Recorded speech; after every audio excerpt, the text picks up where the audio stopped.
porque o professor Viário já está nos bastidores, vai entrar, profa Antifa aqui com a gente. Obrigado pelo teu trabalho, Schumann, vamos junto. Obrigado, professora. Deixa eu receber com o maior carinho, a maior honra, meu amigo, meu ídolo, escritor, professor Viário, mestre em história, professor, apresentador do DCM e autor do Anticoach, A Gênese do Caos. Uma honra te receber aqui, Viário.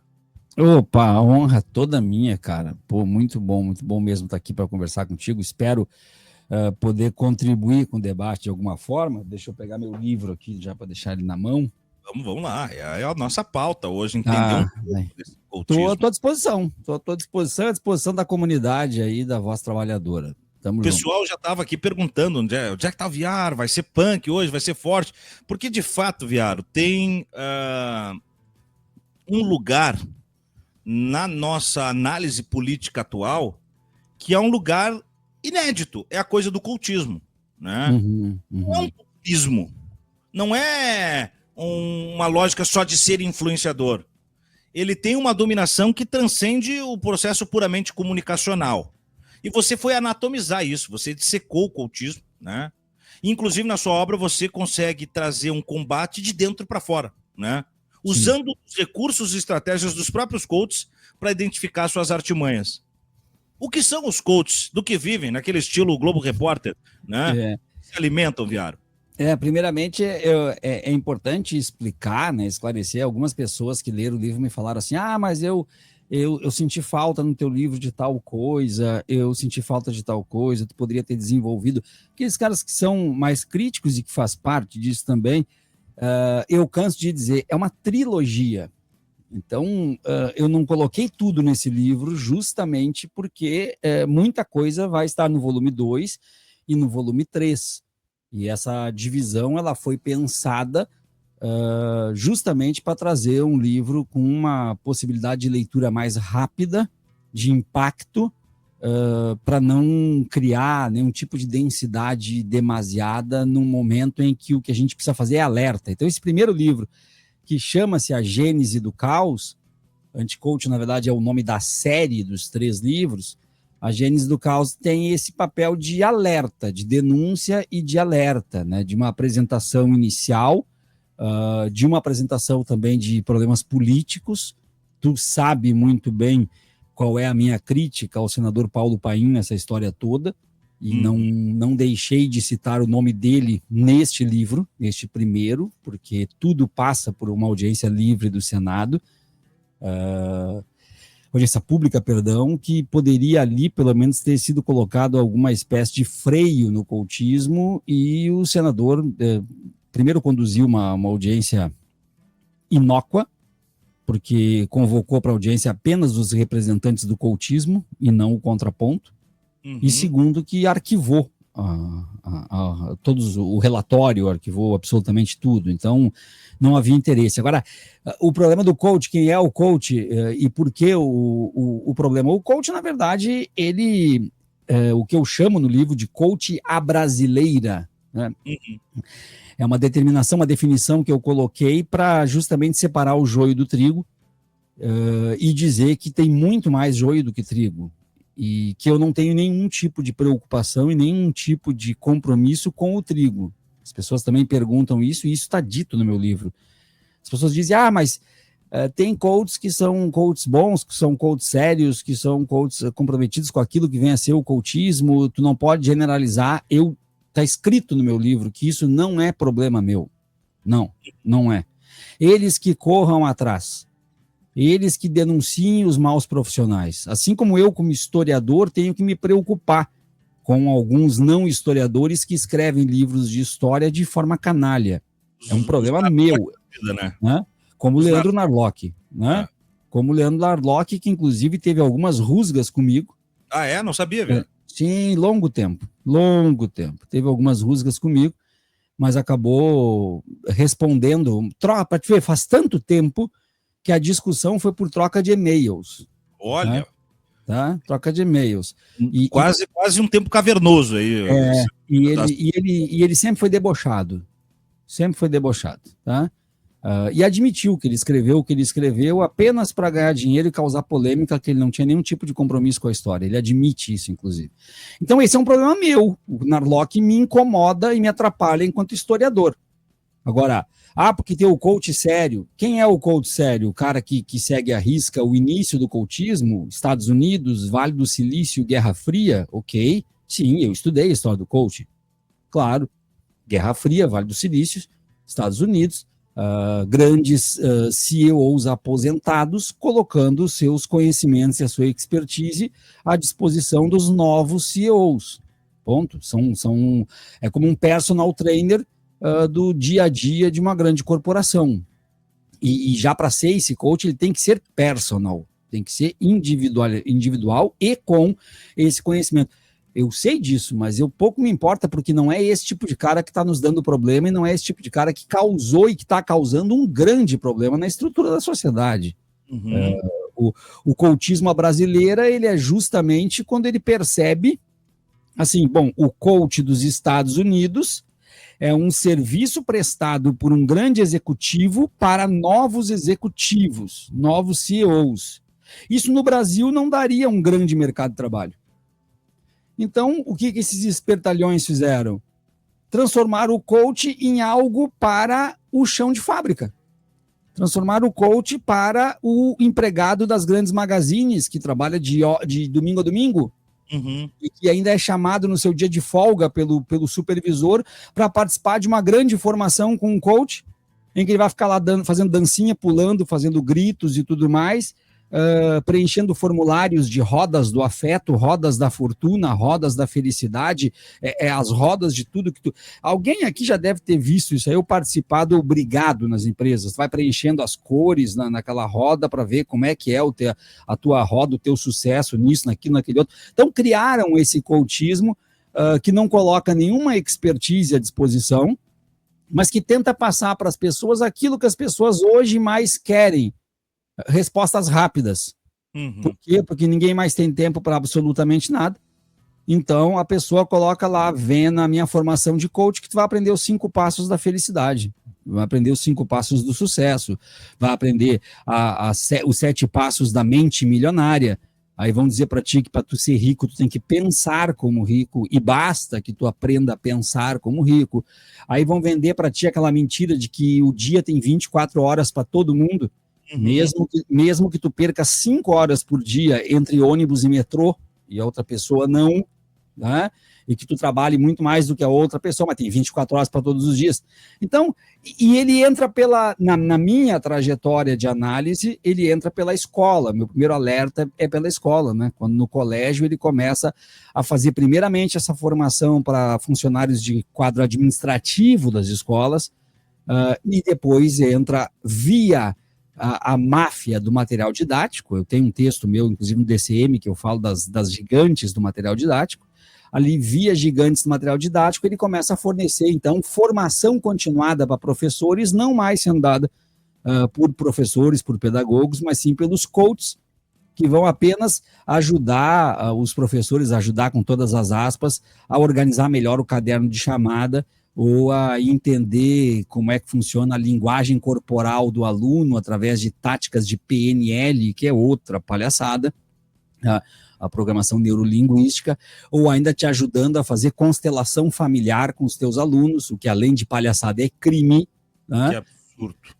Mas está no governo, né? Está no Estado, não no governo, está no Estado. A constelação familiar, ela já é utilizada dentro de secretarias e ministérios, ela já é aceita no judiciário, inclusive, e já é ofertada pelo SUS. Sim, inclusive para resolução de direito à família. De direito da família, exatamente. De uma forma criminosa, fazendo uma pessoa que foi violentada sexualmente ter que reviver aquela violência através de um processo de simulação, e isso tudo está no coachismo. Tudo nesse coachismo à brasileira. Então, eu te resumo por aí o início de tudo, né? Agora, qual foi a minha motivação para escrever o livro? O ódio, evidentemente que foi o ódio, né? na força do ódio. Não há nenhum outro tipo de explicação para justificar como que eu escrevi, até porque, e quem me conhece há mais tempo sabe, eu sou um defensor de sentir ódio, porque eu considero o ódio um sentimento humano. E motor. Motor. Exatamente. E eles dizem essa história de que sentir ódio faz mal para quem odeia. Quem foi que disse? Quem foi que disse que faz mal para quem odeia? Não tem transformação que não partiu desse lugar. Exatamente. Quem foi que disse? Agora o cara é um canalha e eu odeio ele. Não odeia ele porque vai fazer mal para ti esse ódio. Quem foi que disse? Não me faz mal, não. Eu não me faz. Não, de maneira alguma. O meu ódio é tão gritante em algumas condições, Viário, eu já apanhei por isso, inclusive na nossa audiência do DCM, vou chegar aqui agora no canal pela primeira vez, vou falar. Eu já disse que o meu ódio do Bolsonaro é tamanho que o dia que ele morreu eu farei festa, e tem gente que acha isso mórbido da minha parte. Eu digo, eu falei festa, eu farei festa como o povo italiano fez, vendo o corpo do Mussolini de cabeça para baixo, eu farei festa. Claro. Esse cara... ele imitava pessoas morrendo enquanto os meus familiares morriam de Covid, sem chance de ter uma vacina. Eu estava negociando R$1 ou R$2. Então eu não. Foi como o vídeo do Chico Garcia. Chico Garcia, que nunca tinha falado nada de política, sempre falou só de futebol. Viu? E o Chico Garcia foi num podcast e ele disse: eu posso aqui hoje perder metade da minha audiência, mas eu vou falar para vocês que eu odeio esse cara com todas as minhas forças. Exatamente. E aí falou tudo. É porque isso aí, além do ódio, as pessoas dizem: nós queremos justiça, não queremos vingança. Não, eu quero justiça e vingança. Tá? Não, uma não precisa excluir a outra. Exatamente. São complementares. Acho que são claro. Complementares. Exatamente. Casos, claro, nesse caso especial. O Fernando Bai lá, que estava com a gente pela manhã, está aqui, olha que legal, camarada Iodinha, Regina, já a gente vem com os recados, eu vou insistir, gente, pinguem, porque como eu combinei com vocês, né, o financiamento do horário vem do Superchat, então quem puder mandar o Superchat, tá pagando aí o operário da notícia no giro de notícias aqui da Voz Trabalhadora. Se não tiver nada, a gente tá aqui de mãos vazias, tudo que vier vem para segurar o horário. Ô Viário, e a relação do neopentecostalismo? Você faz um casamento disso com o cultismo, inclusive com uma conceituação neológica. Explica pra gente. Eu criei o neologismo do neopentecostalismo e na grafia deste conceito eu coloco o coach em letras maiúsculas até para ficar mais visível quando a pessoa lê e não lê rapidamente e achar que eu estou falando de neopentecostalismo. Então eu chamo de neopentecostalismo. E por quê? Como que isso se deu? Isso se deu na pandemia. Tá? Isso até é interessante. Na pandemia, eu estava em casa, trancado num apartamento de 25 metros quadrados, em São Leopoldo, trancado em lockdown total, e eu estava ali vendo um curso de coach. Eu fiz vários cursos de coach online, né? E aí eu estou fazendo ali para fazer as anotações, naquele momento nem para livro, mas para um conjunto de textos que eu iria publicar. Então eu estava vendo nesse curso e eu vi sabe aquela hora que tu está acompanhando e de repente vem aquela epifania, assim, meio Dr. House, né? Vem eureka, né? Então, veio aquele eureka quando eu vi aquele coach falar um dos jargões que eles mais usam, que eles roubaram da psicologia, porque eles roubaram tudo de algum lugar, né? Que é o isso faz sentido para você, né? Isso é da psicologia, só que os psicólogos pararam de usar agora porque está ficando ruim de tanto que o coach usa. Analisou, né? Então o coach ele te fala uma série de questões absurdas que ele pretende fazer com que elas te pareçam lógicas e no final ele te diz, isso faz sentido para você? Só que eu estava assistindo uma palestra de um self-coach. O self-coach é o coach de auditório.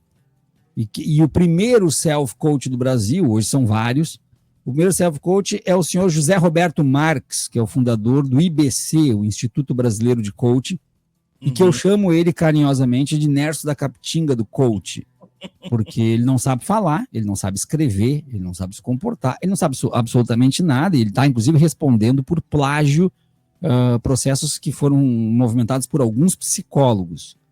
E ele falou, isso faz sentido para você, e naquele auditório, com aquela catarse, me veio aquele eureka, assim, eu falei, não, para que eu já vi isso.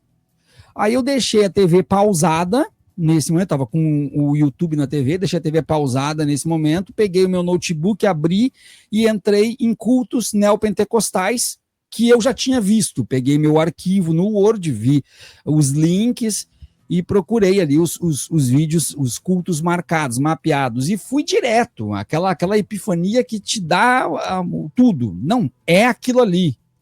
E que nem quando tu lembra de alguma coisa, tu sabe até em que página tá. E eu fui. E aí eu comecei a rodar um vídeo e rodar outro vídeo de forma simultânea, e aquilo chegou a me fazer mal quando eu vi que eu tinha percebido algo que era de uma canalice gigantesca. Porque o coach dizia, isso faz sentido para você exatamente no mesmo instante que o pastor dizia, amém, irmãos? Posso ouvir um amém? Era a mesma coisa. Ou seja, era um viés de confirmação. Era uma cópia da pregação do pastor, só que de forma laica, e na hora que o pastor vinha e dizia, porque Deus falou isso, amém, irmãos? O coach, ele dizia, não, porque você pode vencer os seus desafios, isso faz sentido para você? Eu falei, porra! Aí eu continuei assistindo. Aí quando eu continuei assistindo, aí me caiu os butiá do bolso, né, cara? Porque aí eu vi que no mesmo momento que o pastor dizia, olhe para o irmão ao seu lado e diga que Deus ama ele, o coach disse, olhe para a pessoa ao seu lado e diga que ela pode, ela consegue. Eu falei, tá aí. Tá ali. Os caras estão pegando aquela parcela que precisa de uma igreja, mas que tem preconceito ou não quer ir numa igreja, e está criando para essas pessoas uma igreja laica, uma igreja neopentecostal laica. E aí fechou com chave de ouro quando o pastor chega num momento em que ele fala que vai passar a cestinha para as ofertas. É exatamente o momento que esse pastor, então, oferecia o curso na tela com o link para pagamento. Foi Então tá, o cara criou a estrutura. Foi ali que eu comecei a desenvolver o neopentecostalismo. Exatamente, trancado no meu apartamento em São Leopoldo na pandemia. Ali eu começo a desenvolver. Caraca, e é a mesma coisa, de fato, é a mesma lógica. O corpo é a mesma roupagem é que muda. O Viário, e tem alguma relação da autoajuda com o coach? Que antigamente a gente falava muito da autoajuda nesse lugar, né? De quase que esotérico. Aí tinha lá os Augusto Cury, o Roberto, como é que é? O Chianchique, aquele, né? Chianchique, aquele, né? Então, tem alguma relação? É uma antessala? É um ancestral? Então, o coach, ele na sua estrutura inicial, ele se serve de 3 aspectos, tá? Ele se serve da autoajuda, e aí eu costumo chamar de autoajuda 2.0, é como eu cito no meu livro. Ele se serve de uma questão lá dos anos 80, 90, que era a engenharia social, tá? Ele serve como forma de trazer respostas para tudo, e ele se serve da retórica e da formação de catarse coletiva das igrejas neopentecostais. Então, a autoajuda está ali dentro. Ela está ali dentro como discurso, e ela está ali dentro como forma de copiar a fé ou de construir uma fé laica. Como ele não pode ter uma fé propriamente dita, embora a gente possa falar depois, já existem pastores que são coaches e já existem coaches que são pastores. Esse é outro caso que eu vou desenvolver no segundo volume, no segundo livro da trilogia. Ele cria, então, isso como uma autoajuda para trazer a fé. Já que eu não tenho a fé de forma confessa, então eu trago a autoajuda. Tu crê que tu pode... tu crê que as coisas são possíveis, basta tu querer, porque, na verdade, tu pode reprogramar o teu cérebro, tu pode fazer uma reprogramação neural, ou aquilo que o Pablo Marçal mais usa, que tu pode descobrir os códigos. Né? Os códigos estão todos por aí, na natureza, na humanidade. Os códigos fazem parte da criação, e tu só tem que descobrir esses códigos. e quando tu descobre eles, então tudo torna-se mais fácil, mas só aquele que é uma pessoa já com uma programação minimamente razoável é que consegue descobrir os códigos. Como, por exemplo, o Pablo Marçal disse que toda pessoa tem uma gangorra dentro de si, que é em relação à necessidade de elogios e à importância que tu dá para as críticas. Então, isso é de uma canalice gigantesca, né, cara? Então, se tu dá mais importância para as críticas do que tu gosta de elogios, a tua gangorra fica para um lado. Se tu gosta mais de elogios do que fica para o outro. E que ele, Pablo Marçal, ele encontrou o código para reprogramar e ele zerou os dois lados. Então, o que significa? Se tu elogiar ele, ele não se sente envaidecido, e se tu criticar ele, isso não faz nenhum tipo de efeito para ele, ele é totalmente imune, ele é blindado a elogios e ofensas. Então, ele é uma espécie de semideus lá da poesia, do poema em linha reta, do Fernando Pessoa. É mais ou menos aquilo. Caraca, cara. 15 minutos faltando para o final do programa. Pedir para o pessoal que puder, mande superchat. Qualquer valor é valor. E é o sustentáculo do horário aqui, né? O que dá o pilar para a gente seguir e esse projeto ele possa vingar. Hoje é apenas a segunda edição. É o financiamento coletivo, gente. O Fábio Kraus está com a gente aí. O código já é uma linguagem de máquina, diz ele. Tem isso também, né? Não. Meio ciborgue. Sim. E os termos em inglês levam para isso, né? O mindset e tal, e por aí vai, né? O mindset, na verdade, não tem como, na história da humanidade, né, tu pensar em qualquer tipo de vitória no sentido de evolução de grupos humanos. Vamos pegar lá, anterior à Revolução Agrícola, vamos arredondar aí para 100 mil anos, tá? Então, há 100 mil anos, nós já somos sapiens, mas nós ainda somos nômades. Tá? Não veio ainda a revolução agrícola, que vai fazer com que a gente se torne sedentários, no sentido de ficar num local, cultivar e tudo mais. Eu tenho a convicção, enquanto historiador, que nos falta estudar mais a pré-história. Tá? A gente nunca deu à pré-história a importância que deveria ser dada. O Harari fala isso, né, Viaro? O Harari também fala isso, porque, na verdade, os últimos 10 mil anos são atípicos, e essa frase deveria ser uma frase de impacto. Tá?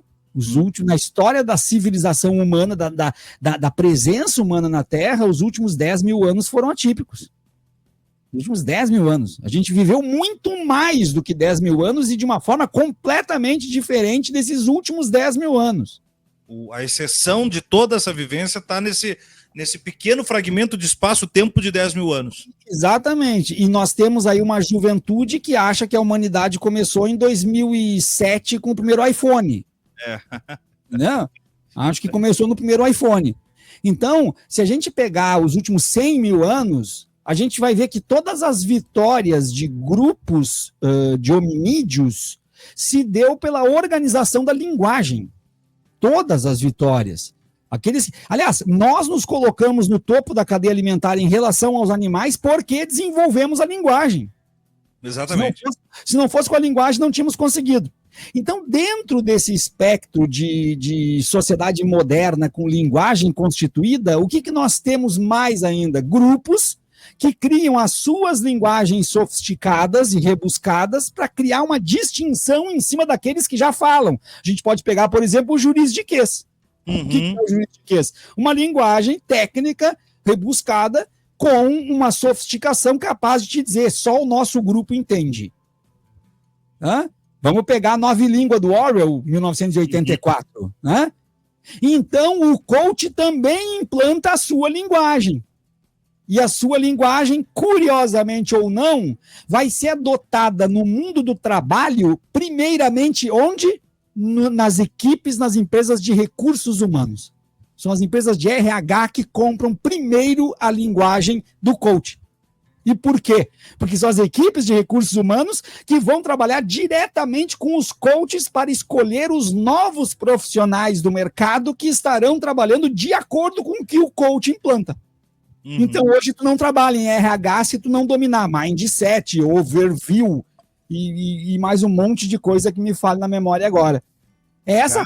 Essa capacidade que nós temos de nos organizar em torno de linguagens que também está faltando da gente perceber, e por isso a importância de estudar a pré-história, perceber que a nossa capacidade de organizar através da fala e da escrita é o que rompeu muitas barreiras, inclusive acabou com a própria pré-história, naquele marco definido no quadripartismo francês, né, que coloca a pré-história, a antiga, a média, a moderna e a contemporânea. Quando tu rompe da pré-história para a antiga, qual é o marco? Início da escrita.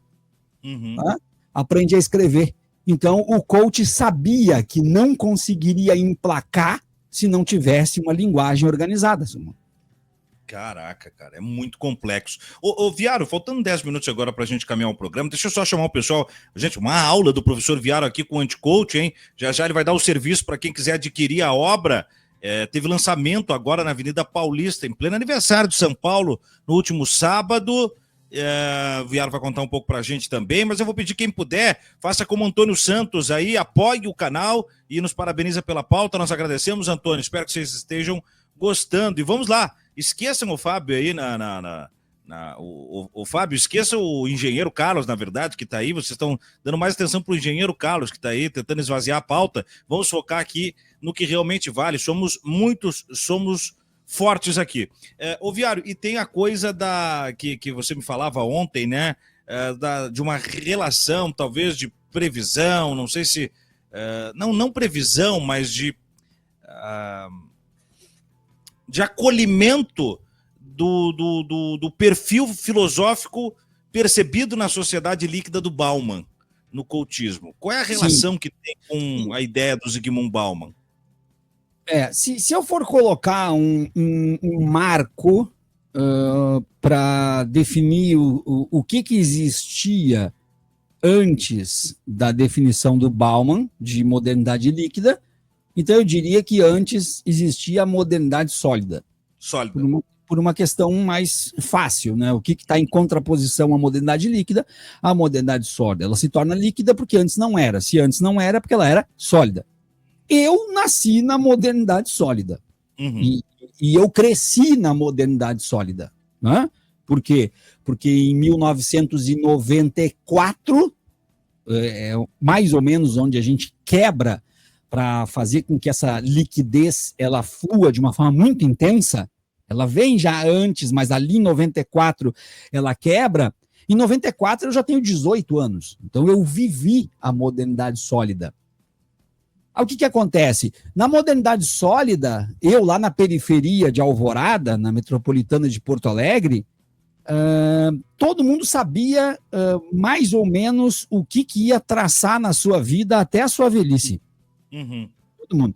Se o cara era rico, se o cara era de classe média alta, se classe média baixa, se o cara era pobre, já tinha as definições do que tu poderia fazer na tua vida. Ou eu consigo um emprego de carteira assinada e trabalho direitinho para tentar ganhar algumas promoções, ou eu faço um concurso público para ensino fundamental para entrar mais fácil e vou ter uma estabilidade. Já o outro cara de uma classe média emergente vai tocar os negócios do pai, os negócios da família, ou vai ser um rebelde sem causa, vai sair para viajar e depois vai voltar pedindo dinheiro para o pai. Ou se o cara é rico, vai estudar no exterior. Já havia as possibilidades, tanto é que não existia grande tendência a um processo de ansiedade generalizada, porque tu não tinha grandes dúvidas. A ansiedade está diretamente relacionada com a angústia, e a angústia é justamente a tua dúvida em cima de uma miríade de possibilidades de vida, de futuro e de tudo mais. Então nós sabíamos o que nós queríamos na modernidade sólida, e é por isso, e esta é a minha proposta no livro, é por isso que o coachismo não daria certo na modernidade sólida.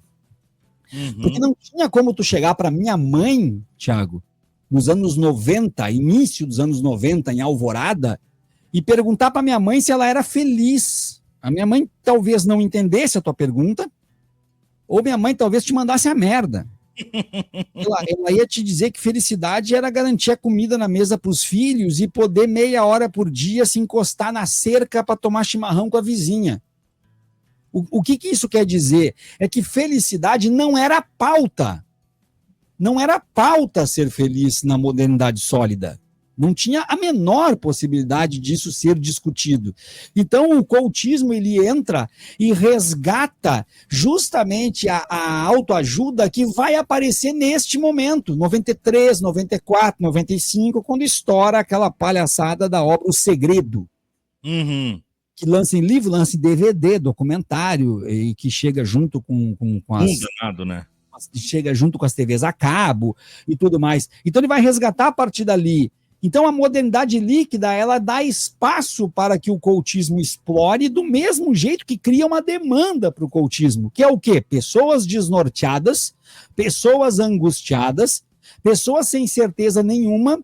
Por quê? Porque profissões deixam de existir, profissões surgem e nem se sabe o que vai ter daqui para frente e por conta da conexão total, porque é ali, 95, 96, que a gente vai começar a ter uma internet mais ou menos digna aqui no Brasil, pelo menos. E com essa internet, tu vai romper conceitos e criar outros conceitos, inclusive de amizade, de interação e de tudo mais. O coach vai organizar tudo isso a partir do momento que a pessoa deixa de ser uma pessoa e passa a ser um avatar, e a pessoa passa a achar que da noite para o dia ela deixou de ter 15, 20 entre colegas e amigos e passou a ter 500 ou 1.000 que ela acha que são amigos porque estão ali na rede social dela. Uhum. Ela não tem capacidade de administrar um número de amigos muito grande. Ela está acostumada a 15, 20 pessoas darem feliz aniversário para ela no aniversário e agora ela tem 5.000 pessoas na rede dela, mas no aniversário dela ninguém dá aniversário, então ela vai lá e diz, gente, eu estou de aniversário hoje, mereço parabéns? Uhum. É aí que entra o coach, para tentar organizar essa pessoa que já está surtando, inclusive, porque ela quer receber parabéns de todo mundo. E como ela tem 5.000 pessoas e o ídolo dela tem 1 milhão de pessoas seguindo, ela quer entender por que ela não pode ter 1 milhão também, porque agora a distinção não existe. Ambos estão habitando o mesmo lugar, ou o não lugar, que é a rede social. E o coach passa o rodo nisso tudo. Infelizmente, a gente poderia ter muito mais tempo, né, para falar, precisaria ter muito mais tempo para falar, mas esses são alguns exemplos que eu acho importantes. São maravilhosos os pontos, Viara, e é instigante para o pessoal, inclusive, adquirir a tua obra. Quero que você dê o serviço, Viaro, do Anticoach, a Gênese do Caos, onde o pessoal encontra, como é que faz... E aí depois eu só vou para um pezinho, um acabamento com você. Nesse meio tempo, povo, reta final, minutos finais do programa, quem puder, vem naquela chuva aí, onde pinga, não seca. Vamos juntos. E aí, Viaro? Vamos lá, primeiramente eu queria dizer, pessoal, que são 14 horas e 57 minutos. Né? Se eu não falar as horas, eu me sinto mal, eu tenho toque. Né? Tá aí o Ismael pedindo para você falar as horas. Tá, então, tá dito aí. Eu quero começar o serviço pelo... final, pelo serviço que eu costumo não dar, tá, Suma, que é o meu e-mail para contato para palestras. Eu estou abrindo agora já a agenda para palestras para falar sobre tudo isso. Então, adrianoviaro76@gmail.com. Tá? Esse é o e-mail, então, para entrar em contato, para contratar para palestras. adrianoviaro76, que é meu ano de nascimento, @gmail.com. Tá aí o e-mail para contatos para palestras sobre esta e outras questões que eu também posso responder no e-mail, qual é a minha carta de palestras. Para adquirir o livro, o link está na bio do meu Instagram, está na bio de todas as minhas redes, mas no Instagram é mais fácil de achar, o pessoal usa mais o Instagram, então está ali na bio, só que eu vou mandar aqui também o link pelo WhatsApp para os... Suman, acho que tu tem o link aí, né, Suman? Tu botou na tela, é aquele link ali. Da editora, link da compra, né? Do livro. Isso aí. Isso, é. Aquele ali. Então, é aquele link para a compra do livro, e aí vocês podem comprar diretamente o livro ali, só clicar, é barbada, e vai chegar rápido para vocês. Também, fora isso, eu estou aí escrevendo um romance, organizando o meu primeiro livro de poesia, organizando porque as poesias estão escritas há muito tempo, né? Então é só organizar o livro. E a segunda parte do Anticoach ainda é uma expectativa, aí, mas eu acredito que vai ser deixado para o ano que vem, porque eu não posso perder o time da eleição. Como nesse segundo eu vou trabalhar a questão dos coaches também na política, então eu não posso perder esse time da eleição, então talvez eu empurre o romance e o livro de poesia para frente para lançar o Anticoach nas eleições. Mas isso aí também tudo pode mudar, é uma questão de planejamento. E te agradeço aí, né, cara? Te agradeço muito pela disponibilidade.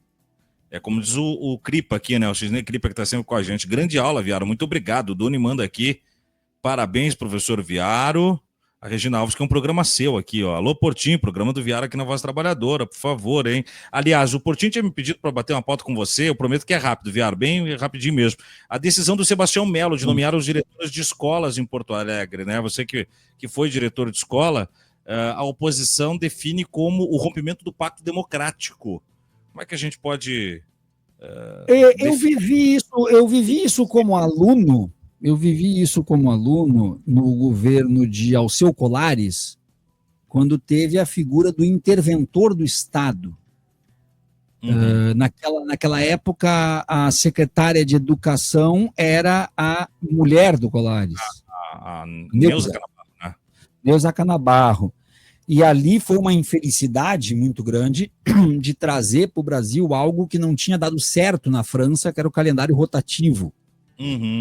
Era um calendário que ele tinha como função que a escola não parasse e que com isso a escola pudesse atender um número maior de alunos. Então, tinha gente que começava as aulas em julho e entrava verão adentro estudando, quando tivesse mais salas liberadas e tudo mais. Ali veio a intervenção do Estado, e foi uma briga muito grande, muito grande, do CEPERS e tudo mais. Eu acho que não tem cabimento tu indicar diretores. Diretor de escola não é cargo de confiança do gestor da cidade, de maneira nenhuma, e isso também é uma forma de controlar a pauta na escola, e isso é muito perigoso. Isso é muito perigoso porque o colégio é um lugar de reflexão e lugar, inclusive, de formação de liderança estudantil para, entre muitas coisas, criticar o próprio governo. Então, é algo que eu acho até que é possível derrubar. Acho que é possível derrubar. Se tiver uma oposição forte e que leve isso à última instância e às últimas consequências, eu acho que consegue derrubar isso aí. Agora, eu, enquanto diretor, eu fui diretor de escola privada, né? Então, uma situação completamente diferente, mas eu não acho que isso possa ser deixado assim, e entendo que dá para derrubar sim, meu cara. Muito bom, muito bom. Viaro, obrigado demais pelo tempo dedicado a gente aí, espero te encontrar mais vezes por aqui. Muito obrigado, Viaro. Falou, meu caro, tchau, tchau. Tchau, tchau, professor Adriano Viaro, autor do Anticoach, a Gênese do Caos, apresentador do Diário do Centro do Mundo, mestre em História. Gente, nós vamos entrando já na reta final do programa. Eu insisto, esse programa é mantido pelo financiamento coletivo da audiência. Então, quem puder, entre com a gente no circuito, mande pingos, vamos construir. Porque, afinal de contas, nós somos os operários da notícia. Eu vou ler os superchats para encaminhar o programa. Ana Paula Menezes esteve com a gente aqui. Valeu, Ana. Muito obrigado pelo super sticker. Assim como Zona Laranja. Regina Alves pingando bastante. Bom demais, não vai secar. Pingos. Dinheiro para ajudar. Janete com 2 do super sticker. Valeu. Ana Paula Menezes aqui mais uma vez. Malacraia, mercenário da fé, embusteiro. O maldito mala cheia, né? É um outro exemplo aí. O Antônio Santos, boa tarde, pessoal. Parabéns pela pauta. Valeu, Antônio. Fábio Kraus Manuel tá com a gente. Super sticker também na área. Regina Alves. O slogan vai ser adotado em Regina onde pinga? Não seca. Vamos em frente, vamos avançando. A Regina que manda ainda. Deixa a curtida, pessoal. Espalha o giro de notícias nas suas redes. Apoia o canal com pingos para financiar os trabalhadores que te trazem notícias. Professor Antifa, obrigado pelo seu trabalho, Suma. Vamos junto. A Regina Dali Schumann, vamos pingos para ajudar o canal. E o Zona Laranja. Importante o giro de notícias na tarde, pingo para ajudar o trabalhador que nos traz as notícias e os conteúdos. Viva a voz trabalhadora. Olha aqui, ó, o Viário, são 15 horas e 3 minutos. É bom esse Viário, hein? É bom esse Viário. Muito bom. O pessoal pode se tornar membro também por apenas R$ 1,99. Lembra a Letícia Fontoura? Voz trabalhadora imprescindível, diz o Fábio Silva. Isso aí. E o Fábio Krause diz: o Suma vai se tornando a voz progressista das ondas digitais. Temos que ocupar os espaços, trazer a mensagem, meu amigo. E juntos nós vamos fortalecer o combate ao nazifascismo e reforçar cada vez mais a necessidade de termos direitos, dignidade, humanidade dentro do campo da responsabilidade civil e jurídica. Olha, a querida Georgia Trota aqui com a gente, vindo prestigiar, dando um grande pingo. Beijo, Georgia, obrigado demais. O Suma está em todas, diz Ana Paula Menezes. Legal, gente, legal o carinho, muito bom ver alguns amigos aqui que estão lá no Diário do Centro do Mundo, outros que eu estou conhecendo aqui agora. É só a segunda edição do programa, né, que amanhã vai voltar a partir das 2 horas da tarde, sempre com entrevista, com interatividade, com análise e com opinião. E é claro, né, trabalhadores e trabalhadoras unidos até o final. Aqui é o nosso lugar, aqui é o nosso espaço, nosso ambiente de acolhimento. Espero que vocês estejam gostando, né? Ontem tivemos Leonel Hadi, hoje o professor Viaro. Amanhã a gente vai trazer mais atrações. Nós vamos contar para você ao longo da tarde lá nas redes da Voz Trabalhadora. Vou ficando por aqui. Um beijo para todo mundo. Até amanhã, 2 da tarde. Tchau.